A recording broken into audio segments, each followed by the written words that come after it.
Hey, Leo. Ashley, good to see you. Always a pleasure to see you, my friend.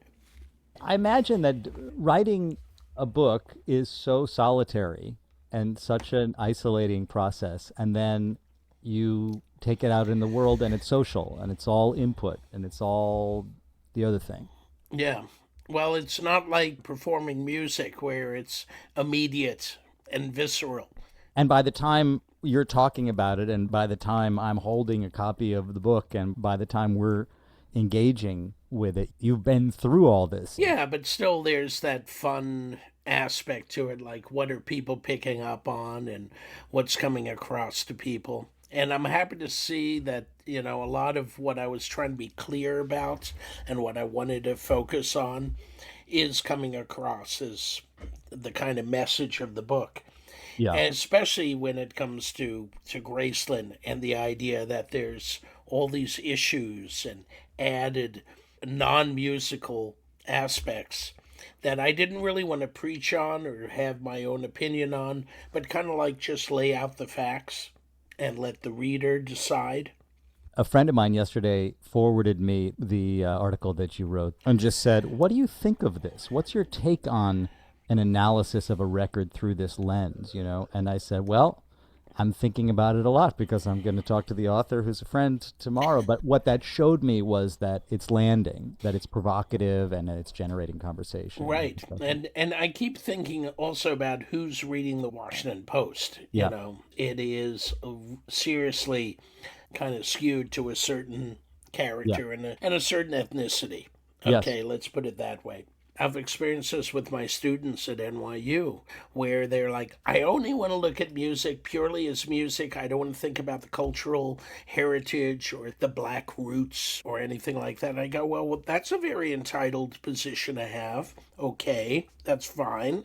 But the reason why I'm telling you this is because there's many people in the world who have this connection to their own culture Yeah. in a way that it would help to at least be aware of it.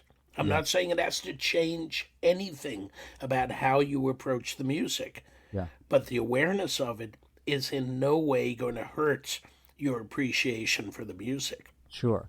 Well, let's get there. We dove in without setting the stage because we are Ashley Kahn here to talk about Days of Miracle and Wonder, which is the book that you've written about Paul Simon's Graceland, the making of Graceland. But along the way, I hope we talk about some other things Do you have too. the book there? I have the book right here. Okay. I really feel actually like I've been living for the last 4 or 5 days as I read the book with Paul. I've been living inside of Paul's process and the sort of hero's journey of delivering that record, which I don't think I fully appreciated. I'd seen the documentary years ago and have a very emotional memory of it as a child when I mean these SNL performances that you talk about in the book. I watched both of them and I remember those as definitive Yeah. moments for me. Yeah. But I want to talk first about you and how you approach something like this. This is not your first rodeo. You climb these big mountains, Ashley. You take on these projects that are, as you say, musical and extra musical, that are social histories and technical histories. By the time you get through them, reading them, they feel kind of inevitable, but they're not inevitable. How do you even lay out the process of what it's going to be? How do you attack something like this? That's a really good question. I'm not quite sure I have an answer for that that's totally clear, except that one, I have to be enthusiastic.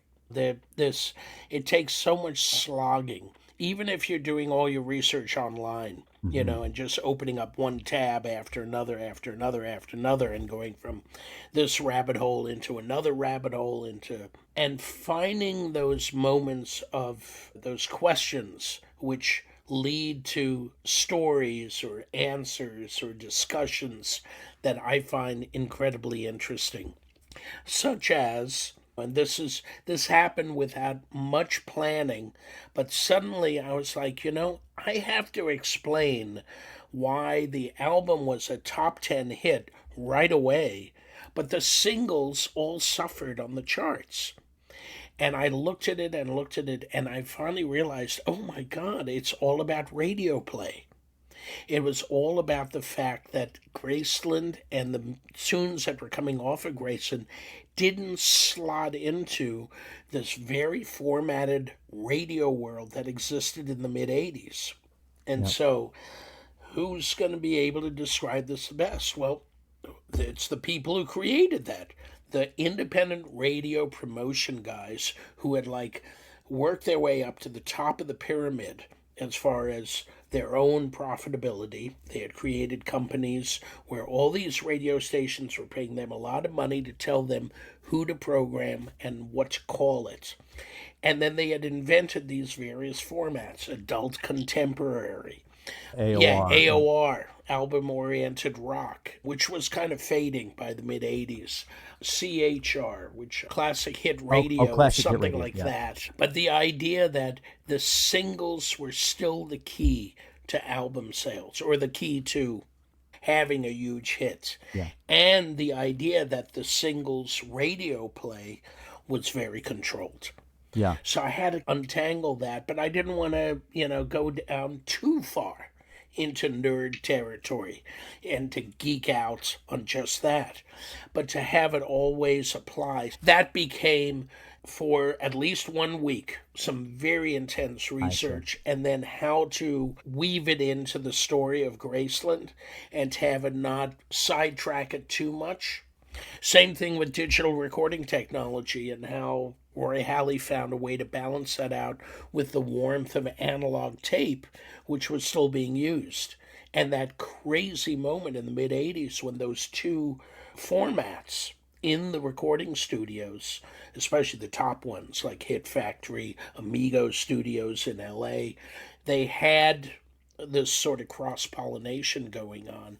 Yeah. And then finally the decision was made: record in analog, edit in digital. When you go into something like this, are you operating from certain assumptions or a certain sense of what the story is that you're going to tell?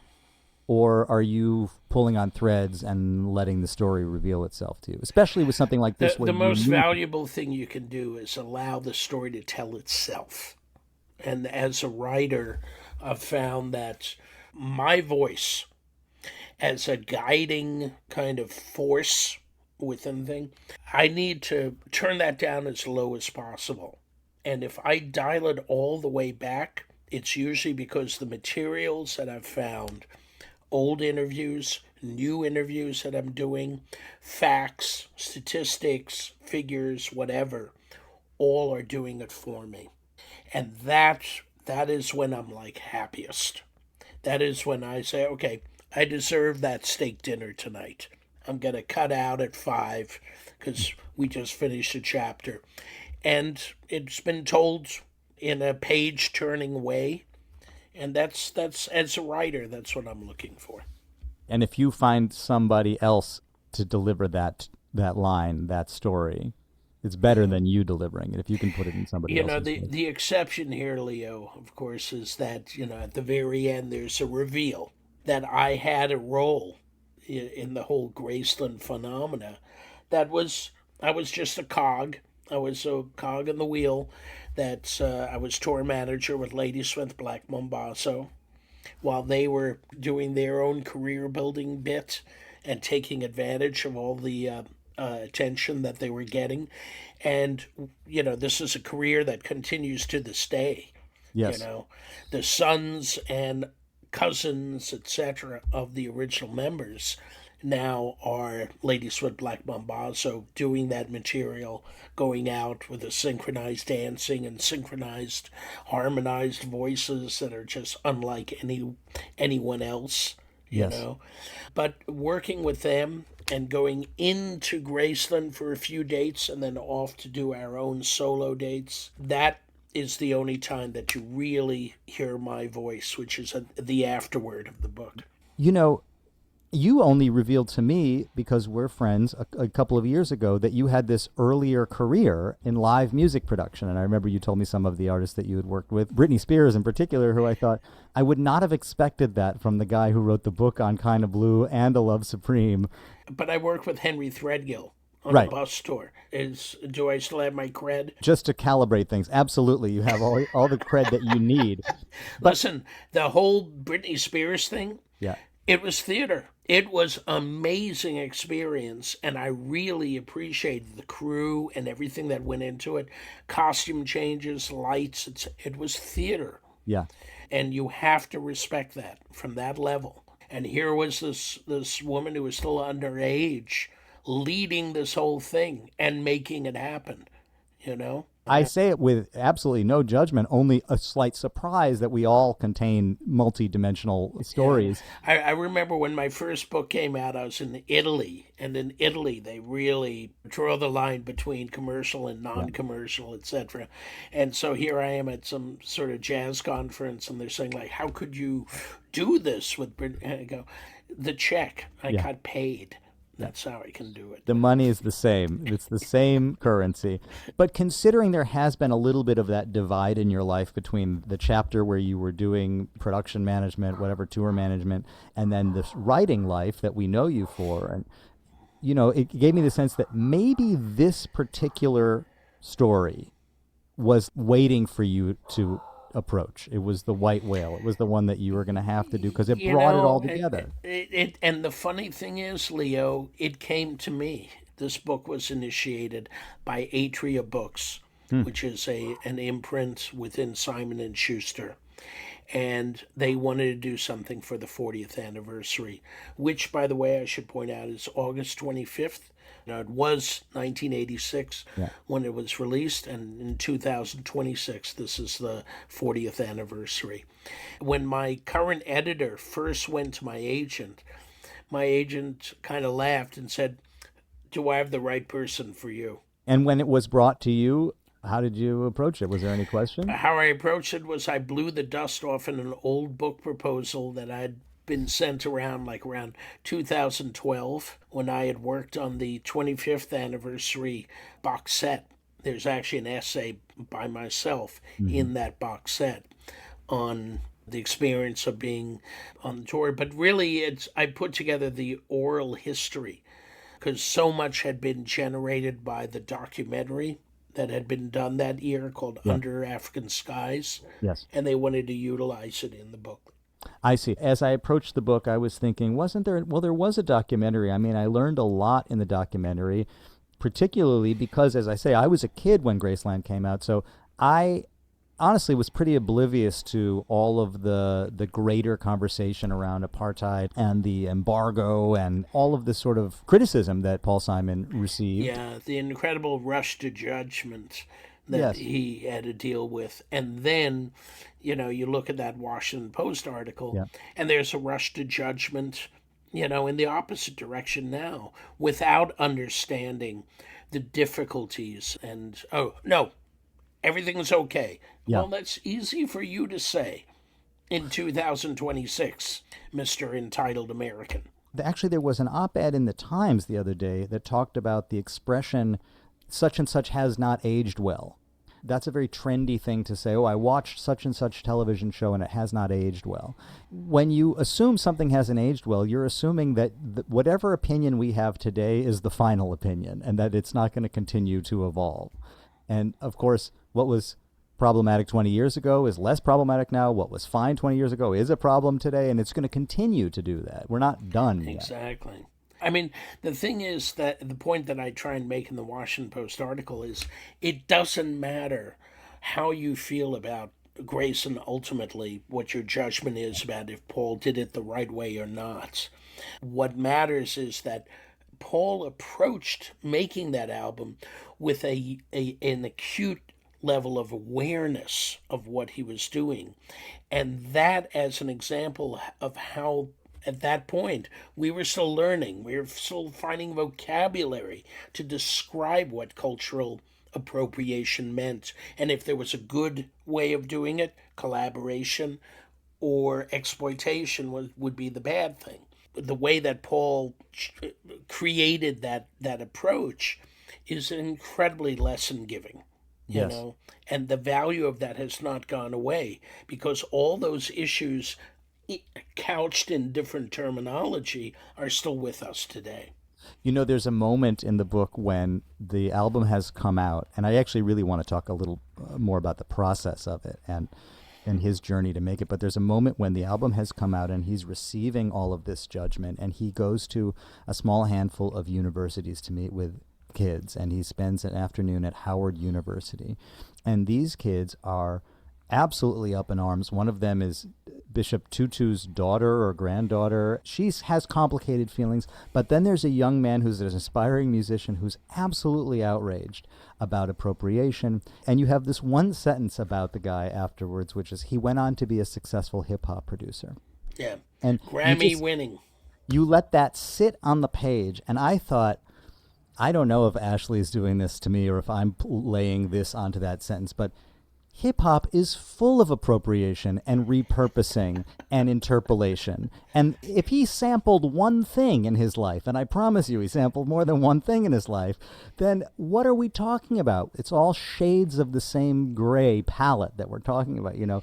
Yeah. And I thought, how interesting that that was the kid that was so outraged, the one who then, you know, right, found his own version of the same thing. Leo, all I can say is that, you know, the lessons continue to teach.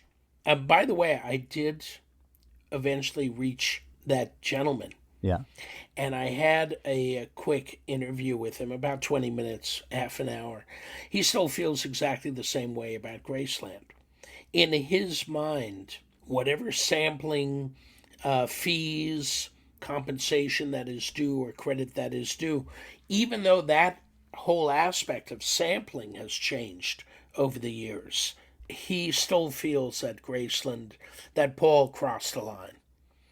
And he has not backed down from that standpoint. And a lot of it has to do with the idea of racial exploitation, or the ethnic aspect of there being an entitled power, the power living in the hands of a certain group versus those who are appropriated, exploited, and not properly compensated or credited. You know, this is something, Leo, just to lay it out. Yeah.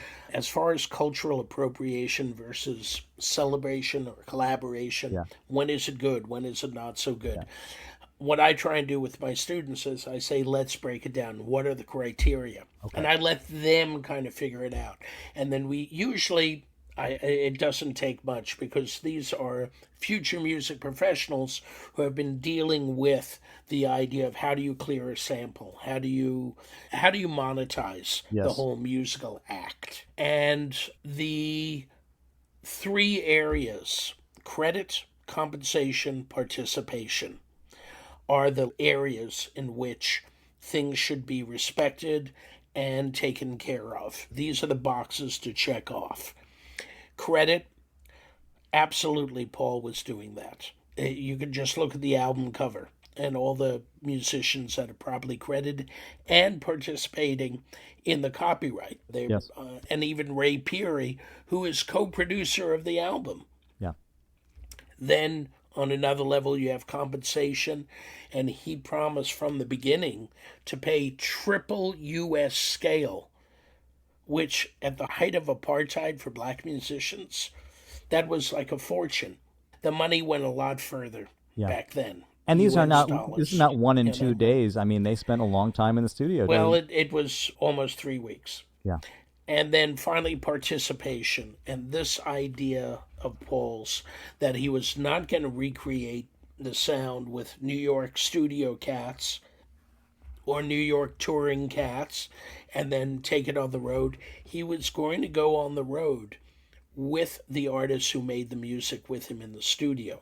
And that whole Graceland tour is itself a kind of statement to the meticulousness with which Paul approached this idea of being conscious to this question of appropriation. Was that even a word that was used in the 80s, appropriation? You know, if it was, I mean, let's put it this way. The word exploitation is actually a legal term used by the music industry in contracts. Yes. And it's not a bad or a good thing. It's like, you give us the right to exploit your music. Yes. You know?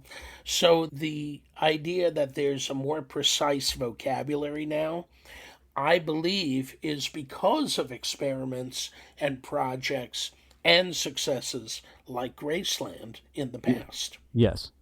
I think there were still so many people who, like me, for the longest time until I saw that documentary 10 years ago, 12 years ago, that didn't have any idea. I mean, we just received the popular music because, as you talk about a little bit, both in terms of radio, but also just in terms of the way we consumed popular culture in general back then, there were fewer ways to get it. By the time you turned on MTV and there's Chevy Chase and Paul Simon hamming it up, this is the new Paul Simon. This is the hit. So you just kind of take it on face value that this is what it is. And I think he quietly taught us about a kind of music and types of musicians, and also a kind of process as a budding musician myself, that this is a process that you might consider exploring. Go somewhere out of your comfort zone and interact with something else. Like all of that, that's what I remembered about it. None of this political stuff. Well, the paradox of it on a musical level is that for Paul Simon, this was kind of return to his roots. Even though the music was coming from as far away as South African townships and had that exotic and western Louisiana, the Zydeco from the Bayou country, and East LA with the norteño rock of like Los Lobos, all of this was incredibly familiar territory for Paul, because the visceral response that he had in the early 50s to Elvis, Chuck Berry, Little Richard, the Everly Brothers, big time, harmony groups, all the doo-wop groups. That was the kind of energy he was revisiting in discovering Umbakanga music, township jive, and all these other sounds that were suddenly incredibly available and in front of you in the early 80s. It is true, though, that when I read this book, I think, boy, we're talking about a time in our lifetime when you had to physically go to these places to find the music. Like even getting his hands on these tapes initially, he hears a tape, somebody gives... And we're analogs to today. We didn't have the internet, but we did have the radio. And there'd be these weekly radio stations, especially on college stations, where they would play nothing but African music for 3 hours. Or KCRW in LA, doing a public radio that was delivering that kind of music. Or a blues show that got into Zydeco, like the one I did. The Cincinnati Kid. That's right. That was my handle. And the name of the show was Tuesdays Just As Bad. Pretty good. Yeah, you couldn't go online to stream it, but you could go down to Tower Records, and Tower Records had what they called back then a world music section and a roots section that was apart from all the pop and rock stuff. And when you bought your album, whatever, King Sunny Ade or Clifton Chenier album, into the bag would be placed this magazine called Pulse. And Pulse had some of the best music writing and the most informative writing of the day. And of course, on the album liner notes, there was attention given to providing information on what you were listening to. So certain things I hadn't considered, the massive collective energy that was behind this record. He went to South Africa famously, and that's at the kind of the core of the project. But then he goes to Louisiana and he does sessions with Zydeco musicians. Thank you for teaching me the roots of the word Zydeco too. I love that. It has to do with green beans. I never would have thought that. Les haricots. The way you describe putting that session together almost feels more backwater than what he found in South Africa. It took longer to put it together. They needed more convincing. Then he goes to LA and he does sessions in LA with the Los Lobos. I mean, there were a number of places that he had to physically put himself to be in physical proximity to these musicians and to try to get his hands on something, to try to ride the wave that was happening in those locations. And a very important point, Leo, is the variety and flexibility of his approaches to how he collaborated, which sometimes bent certain musicians out of shape. Yeah. He was not an easy guy to work with because he was so meticulous. He was a perfectionist. I mean, here he is on the very first day in Johannesburg, and he's talking to a folk musician, a musician who basically taught himself how to play accordion and comes from Botswana and is typical of that lineage and that legacy there. And he's referring to a bridge. And of course, he's doing it through an interpreter. And so trying to get them to, do the A part of a song versus a B part, but he only wants the B part. And they've never thought of music structures that way or referring it to that way. And they had to find language, they had to find a way to collaborate. The musician in question gets upset because he says, I don't know how to play a bridge. What is a bridge? Like literally he's imagining a physical bridge. A physical bridge. Does he want me to leave? Is he is he kicking me out of here? The bridge. Yeah, go get the bridge. Cross the bridge. A week later, he's found a crew of musicians, a rhythm section basically, who are very sophisticated and are at the top level of music communication. They're very much informed by the Crusaders and Earth, Wind and Fire and everything that's happening between R&B and jazz. And so their ability to jam with him in the studio is something that is on a totally different level. And that's where tunes like You Can Call Me Al and Graceland come out of those jams when Paul is in the live room. But, whether Paul is in the control room or in the live room or bouncing between, he allows himself different approaches in different times with varying results that eventually lead to these incredible 12 tracks that constitute the album. It sounds like he has a kind of empathy about him, but I didn't get the sense of whether or not he is a natural communicator with all of these people. For example, the strategy might have been to say, I'm exploring, I'm experimenting. We would like you to, because Los Lobos also talk about how they were a little put off. What do you mean you want us to come here and jam and we're going to just figure out what we're doing? Don't you have a song? Don't you have something for us to play? Did you get the sense that he struggles to communicate sometimes, or is it just a style thing with different people? It's as affected by the interchange between the musicians and their personalities as what he had for breakfast. Was it a good day or a bad day? Did he have a good meal the night before, or was he upset about something? Yeah. All of that you want to keep out of the studio, but inevitably it comes in. Yes. The thing is that each and every session is different. Yeah. And so to try and find a consistent thread between all of them, I don't know anyone who can communicate really well again and again and again. I mean, those are the best paid producers. Yes. Those are who get to be the top line producers, that you throw anything at them and they're going to make great musical experiences happen. Paul is a producer.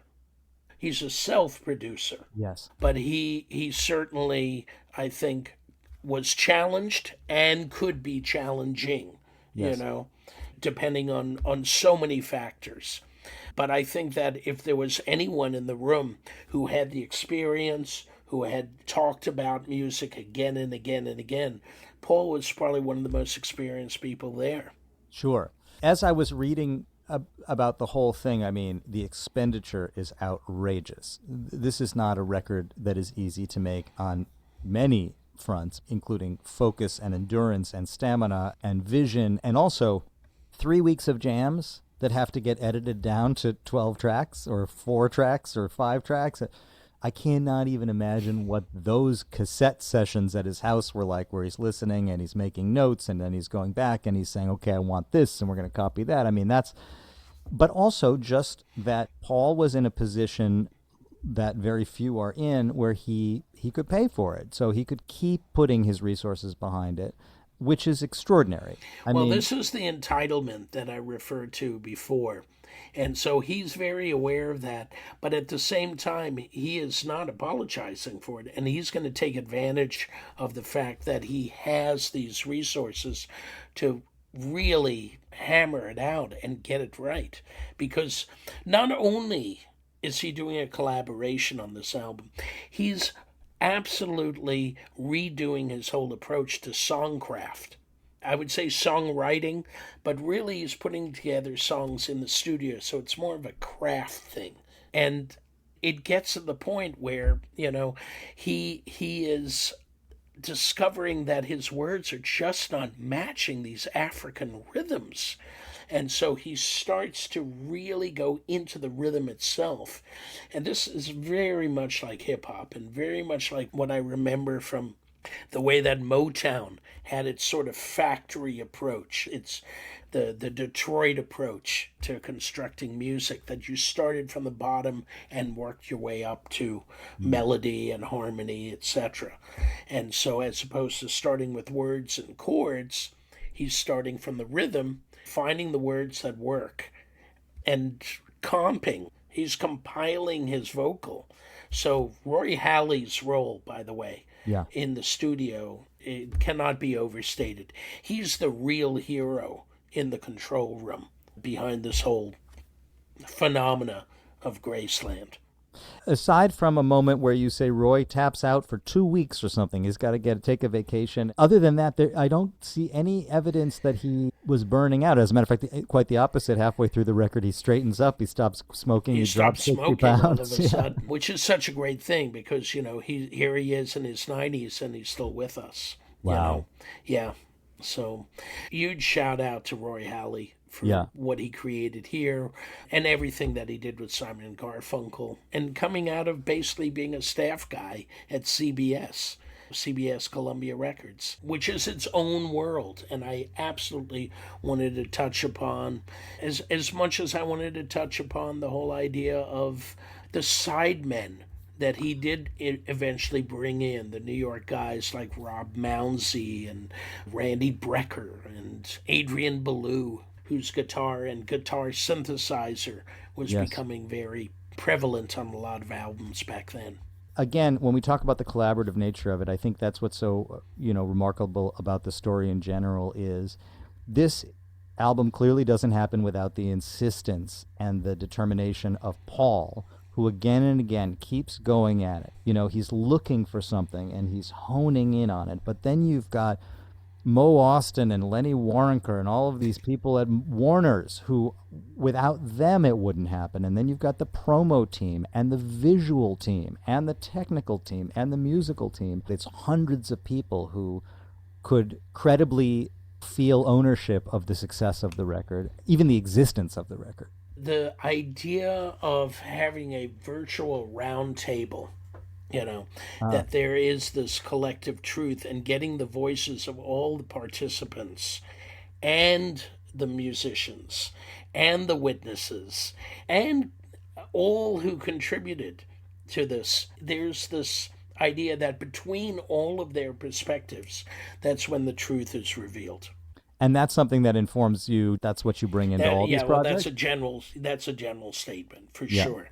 I mean, the thing is that when you do reach back too far, Miles Davis in the 50s, John Coltrane in the early 60s, there's so few people left who can give you first-person, information.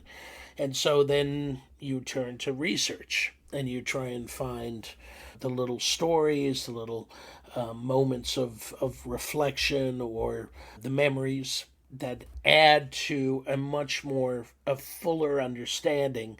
And you don't try and nail it down to just one interpretation and say, he did this because of that.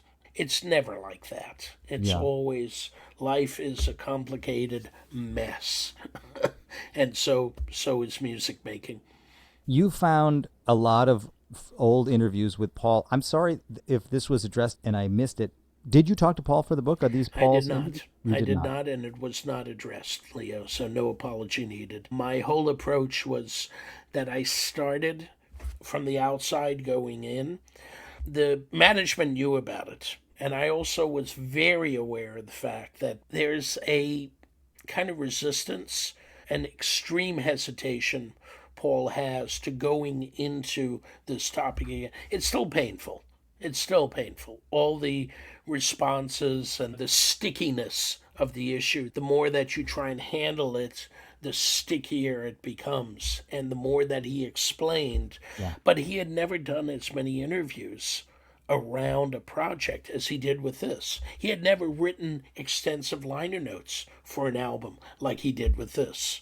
There's only one other album that has his words on the cover, and that's from way back in like 64, 65, when he's in England, and it's only issued in England. It's Paul Simon's songwriter album. But on this one, I found that the value is really his words in real time when everything was happening. Yeah. There was a lot more truth I felt revealed as to what he was feeling, what his take was on things, as well as the other participants like Ray Peary, Hugh Masekela, Miriam Makeba, and getting their voices in from that time was more important. Well, as you say, he did these exhaustive interviews.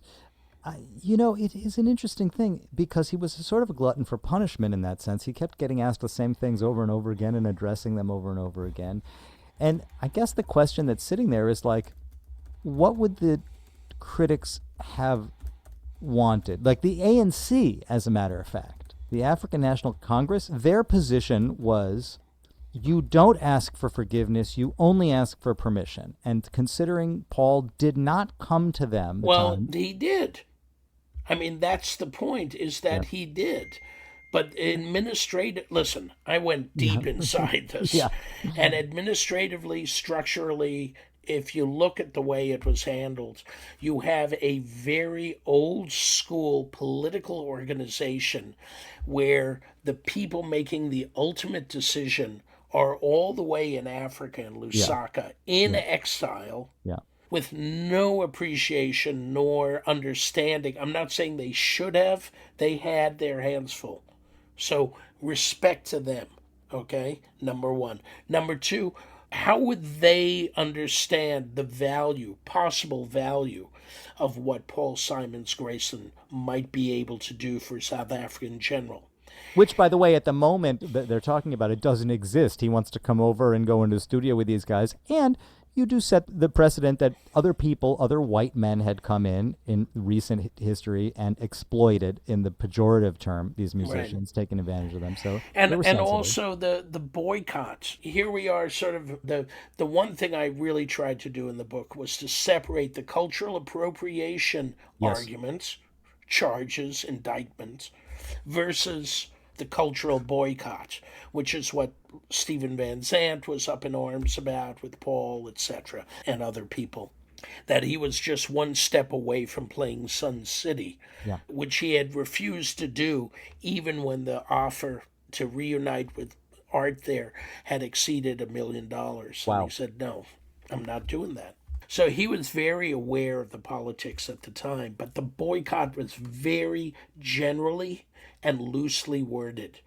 And almost immediately it got tested by such things as black theater productions that were suddenly very popular in England and the U.S. Master Harold and the Boys, Woza Albert, etc., etc. Then there was Jaluka, a multiracial group that was clearly anti-apartheid, playing outside of the South Africa. Now, the wording in the boycott is urging nations to not do cultural exchange and urging artists themselves to refrain from exchange. Well, what is that? All that were examples of exchange going on. And then the ANC slowly, because the wheels turn slow in certain organizations, especially when everything is by committee or committees, they had to deal with this changing aspect of what could potentially, one, help the anti-apartheid effort, and two, could help the state Hmm. of all these beleaguered musicians and artists Right. and players. And so, how's it going to look publicly if we, disenfranchise our own black brothers? But it was such slow going, and Paul was already committed to doing the tour, and et cetera, et cetera. So, you look at it and you just go, oh my God. Yeah. You know, it was like this could have been handled better, but there was no clear path for anyone on how to do it. Well, it sounds like, right. In order to have avoided this kind of criticism, the only thing would have been don't do the project. I Just mean, don't do it. Yeah. that it wouldn't exist. That's a kind of like a beating heart at the center of all of this question about Well, what making. I say in the thing is that the intention was always there. The Right. intention of finding a solution. I don't doubt that any party involved wanted it to happen. It was just that they had their hands tied by administrative and structural limitations. Right. But the kids at Howard University, I mean, that to me sounds like those kids were saying, you shouldn't have done this. That was my read on that is, Well, you know, that was an extreme view, and how do we feel about that? Also, when you think about it, in just 10 years in the '90s and into the beginning of the aughts, yeah. you've got white artists who are calling themselves the king and queen of hip hop. White artists, the incredible lack of awareness and cultural thickness of how something like that is possible happens again and again. Yeah. Paul, what I think is hugely an example of being very conscious. Dare I even say the word woke? Yeah. But You- the of being aware of this and wanting to do it right. If you're gonna Yeah. look at all the times that of entitled people behaving badly, you know, Paul shakes out so positively, and Yeah. it was more the circumstances of the time. That's me, but Yeah. I don't write that opinion into the book. The readers are going to come out of it with what they do. I like this thing that you lay out that you just said to me a few minutes ago about how the difference between songwriting and song crafting is a return to the African roots of popular songwriting or leaning into it, magnifying that part of it Absolutely.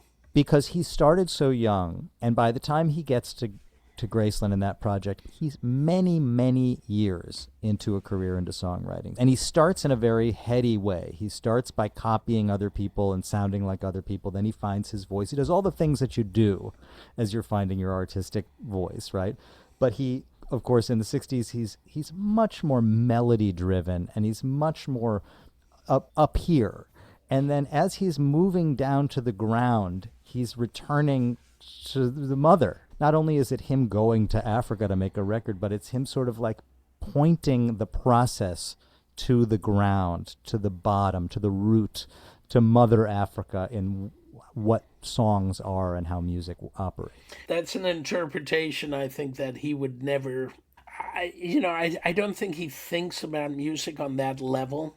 Because that's a very cultural way of looking at things, and that's kind of when you're inviting trouble, and you have to be careful in how you couch it. But back then, I think he certainly explained. I mean, in the very first paragraph of his liner notes, the album, he was already talking about the roots of rock and roll Yeah.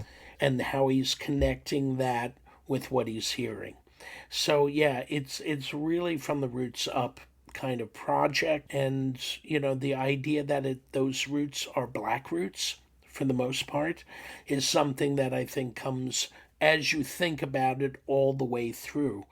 Yes, even Paul Simon at his most sophisticated, when he's got all these jazz artists Yeah. like Michael Brecker Yes. on his records, they are performing music that is really from the black root, just Yes. different branches on the same tree, but all stemming from the blues and from jazz.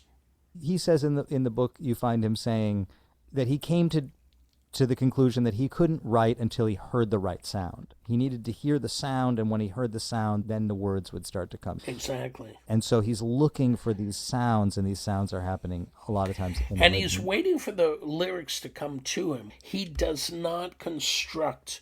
He said, I'm going to write a song, as he famously sang, let me write a song about the moon.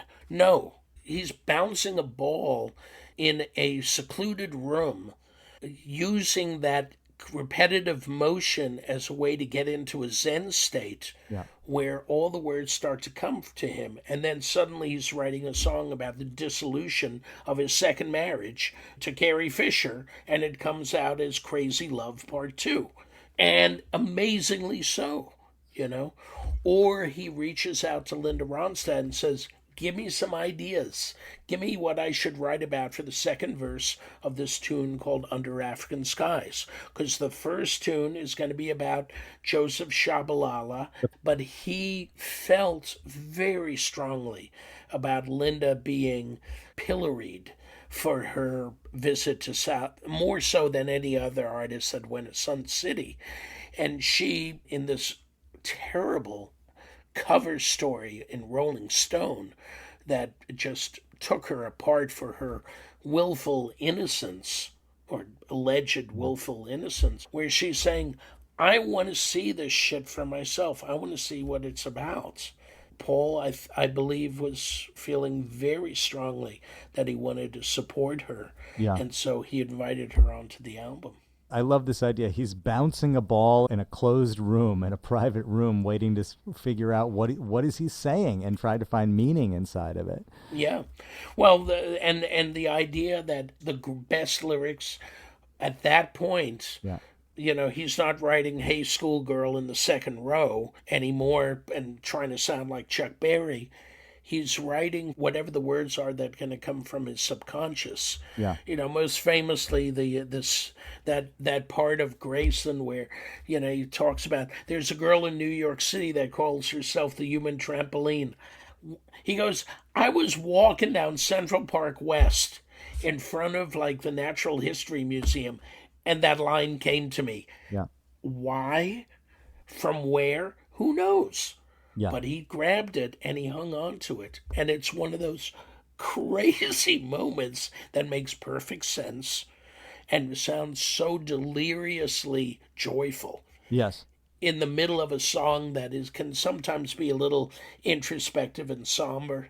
And there's this is it sexual?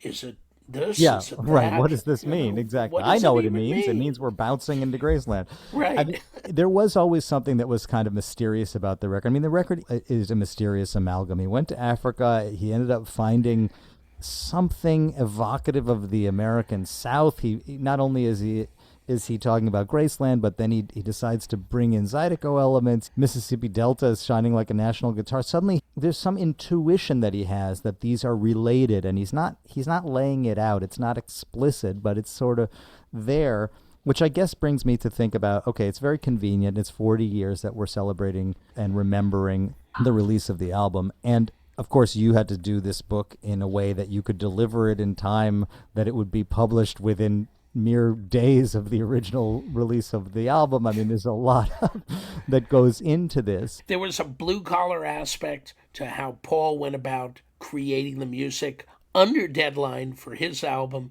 and there certainly was in the writing of this book. Okay, wait, so let's stop for a second and talk about that, because I am so curious about your process in this way. So, you had to have had these very strict deadlines, knowing that you want to get this book out now. Yeah. It had to come out now. Basically, it was about 14 months for all the research and writing. And so in the parlance of the book publishing world, I crashed it. That's how I felt when I finished it. I felt like I was walking out of the wreckage. When this was brought to you initially, okay, we want to write a book that will land on the 40th anniversary of Graceland. Was there any consideration that it would also align with America 250, with the 250th celebration of America? Same summer, same Man, this is a season. whole nother level. Let's put it this way. It was less about any big anniversary things and more like there was this incredible moment, Leo, that for someone who was entering into adulthood, I was in my mid 20s at the time, that experiencing America in those Reagan years. And check this out. Even during the height of the Republican sort of takeover of Congress with Reagan in the White House, a combined Republican Democratic majority, huge majority, overturned a presidential veto to put economic sanctions in place against South Africa because there was such a universal, agreed upon push to end apartheid on Mhm. all levels. Bigger than our individual politics. We know this is Exactly. not okay. Forget party politics. This was above that. Now we have a president who's welcoming white South Africans here as if they are The uh, victims. the victims. They are the subjugated few. That's right. And we were, at a time when suddenly the idea, Leo, of African groups on the road playing performing arts centers, college campuses, hip clubs like Ella Guru's in Knoxville and places, venues in Five Points in Atlanta. Mm. You know, this is the places I was tour managed when I was tour managing. I was taking these South African artists to, and we'd cross paths with other African groups on the road. Africa was normal. Yeah. Right now, there's acts from Nigeria that will not make it into the States this summer to play at Central Park Summer Stage because of new rules in place, because of the damn administration that we have in place right now. Yes. So the openness of the world and the way that the sun was shining in the late 80s into the 90s, communism was ending, apartheid ended, Nelson Mandela was freed. 2 years later, he was elected the first president of a non apartheid South Africa. All of this is going on. The Berlin Wall falls down. Eastern Europe goes free, one by one. It was an amazing time. Yes. And the soundtrack to it was Graceland and these African groups, etc. So it's hard not, in my mind at least, and to many people, not to connect the two and to see this kind of willful Yes. opposition to all those ideas being touted as official governmental policy. Give me a break. Well, the shoe's on the other foot. The egregious governmental policy is coming from us now. It's From coming us. from us. Yeah. It's interesting, though, that that's your read on it, is to say, if we look back 40 years, it may have been a brighter time for our country than today. Because when I asked that question, actually, I was thinking about the deeper roots of Africa in the creation of the American fabric, cultural fabric, musical language, all of that. And that Paul Simon, knowingly or unknowingly, tapped into with this. I mean, I think the idea of going to Africa and coming back with America, in a way, I mean, he didn't only come back with America, but in a way he did. He Well, went there he came looking for. back with a collaboration. It's not an African album. It's not a Yeah. world music album. Yeah. It's a Paul Simon album, Yes. But it is more collaborative and leans more on the artist. He went all in. I Yeah. mean, remember the albums that he had done in the past, everyone talks about, oh, well, he had collaborated with South American music, Yeah. with El Condor Pasa. He had collaborated with Jamaican reggae, on Mother and Child Reunion. That was one track. Yeah. That was one track per album. This was an all in proposition. Yeah. Can you think of other projects or artists that were directly, do you think, impacted by this? I think in ways that, most importantly, the idea of like opening up to a global source of inspiration. Yeah. But interestingly, I think that it's more of a unicorn It sort of stands off by itself. It did not create a wave Yeah. of interest that wasn't already there. I think the idea of thinking of music as a global expression, absolutely. And then years later, generationally, you've got Vampire Weekend, Right. which has certain sounds that sounded very much taken Yeah. from Graceland, and they said so. Yeah. Tune Yards, Yeah. Mel Jarvis, and everything that she does. But And, all of that is know, sort of pulling from this sort of the source of African music and bringing it into whatever world these artists are in. But I guess what I was thinking about is the surrender to that deep collaborative thing. what speaks loudest to me, Yeah. Leo, and that I think I agree with the most is this idea of surrendering, Yeah. and that you're not going down there with the song needs to be like this and my words are here and your music's going to be underneath there somehow. Now figure it out. Yeah. But it's like taking that music and creating something absolutely new Yeah. that you don't have in place yet until you start to work with it. And that's why I was kind of pointing out the variety and the flexibility of Paul's approaches. Nothing had calcified into a formulaic way of collaboration, Yes. that it was open to all these different ideas. I think that Paul, it takes a certain artistic temperament to be able to surrender to the moment and what the music is telling you needs to be done structurally, lyrically, etc., melodically.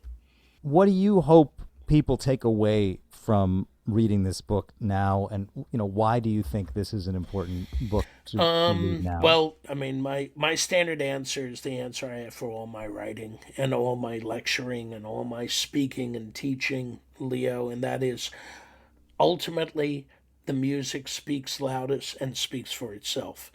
I want to return the reader, or maybe this is the first time people are discovering Graceland. Ultimately, the music should be at the end of the reading and the gathering of information, etc. If I get them back to the music, my job is done. On another level is to deepen one's appreciation for what goes into musical expression, what goes into some of the best examples of what music is about, what music can achieve as far as connecting people, and that it is this incredibly human force that comes out of us naturally. There's no place in the planet, no level of society, of any society, that does not have music. All the standard things that define us as humans, music is there along with sleeping and eating and procreating and, loving and creating families, etc. It's an important, unbelievably human activity, and that we need to respect that. And so, if this adds to that level of respect, again, I'll be fulfilled with what I'm trying to do. I can tell you that Graceland has been on the loop in my house all week. You've succeeded in bringing us back to the music here, so I think that's a good sign. Yay. Do you think in all of your experience, because you have explored some of the most iconic artistic practitioners of the 20th century, does making great work require a kind of leap of faith, even a certain amount of craziness? Does it lack rationale? Does it defy logic? I think that the role of logic at all in music making, as I know you know and your father knows, is something that can sometimes get in the way of pure inspiration. But at the same time, we live in a real world where if you're going to make a recording, it has to start here, it has to end there. It needs, and if you're including a band, everybody's got to be in tune, and there's got to be agreed upon goalposts, etc.